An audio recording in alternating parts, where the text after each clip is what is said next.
অভিনন্দন জানাতে চাই, সবাই মেধাবী। দুইজনের বক্তৃতা শুনছি, আগামী দিনে কিছু করতে পারবে, ভবিষ্যৎ আছে, লেখাপড়া জানা। কিন্তু বুঝলাম না তো কারা আপনারা, ভিতরে কে?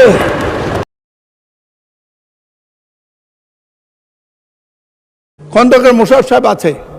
2000 সালে তাহের ভাই সহ এমপি হওয়ার পরে, উনি মন্ত্রী হওয়ার পর আমাদের সব মন্ত্রীদেরকে, এমপিদেরকে দাওয়াত দিয়েছে বৌনিয়া।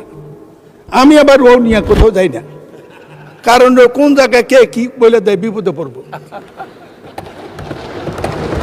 পারত যাই না। তো আমি বৌনিয়া যাই নাই, কয়েকজনে বৌনিয়া জানে, কিন্তু তার ভাই বউ নিয়ে গেছে। ঢুকার পর দেখি একটা কিছু হাঁটতেছে। আমি বললাম যে তার ভাই ভাবি কই?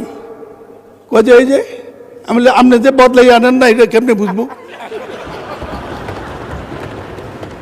মাননীয় স্পিকার, আমাদের হাউসে আমাদের বোনেরা এসছে এমপি হইয়া, আপনি অভিনন্দন জানাচ্ছেন, আমি অভিনন্দন জানাতে চাই, সবাই মেধাবী।